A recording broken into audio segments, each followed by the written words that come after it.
ప్రార్థన. స్తుతుల సింహాసనం మీద ఆసీనుడైన క్రీస్తు ప్రభువా, మీకు అనేకమైన నమస్కారములు, వందనాలు, స్తోత్రములు. జరిగించిన క్రమావళిని బట్టి క్రమములో పాలి భాగస్థులైన ప్రతి వారి అల్లరలను మీరు దీవించుము. నీ మహిమ కొరకు జరిగించిన క్రమాన్ని బట్టి నీకు సంస్తుతులు, స్తోత్రములు చెల్లించుచున్నాము.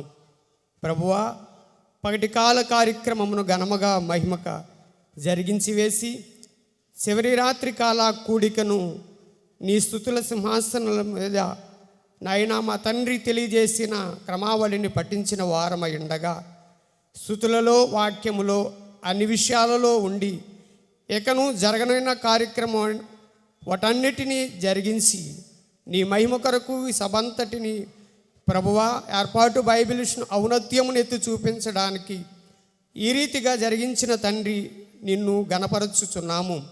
తండ్రి, ప్రార్థన పరలోకపు శక్తిని భూలోకానికి దించివేస్తుందని మా తండ్రి దైవజనులైన వారి మాట మీరు తెలియజేసిన మాటను బట్టి నేను స్తుతించుచు ఇట్టి కార్యక్రమమును జరిగించి వేసిన తండ్రి నీవే తండ్రిగా, కుమారునిగా, పరిశుద్ధాత్మునిగా ఉండి ఇకను జరగవలసిన కార్యక్రమం అంతటిని మీరే జరిగించి మహిమ పొందమని ప్రార్థన నీ శిష్యులైన వారితో నేర్పి మాకును ఇక అందించి పరలోక శక్తిని అందుకోగల శక్తిని ఈ ప్రార్థన ద్వారా ఇచ్చి మహిమ పొందిన యేసు నామమును వేడుకొనుచున్నాము తండ్రి, ఆమేన్.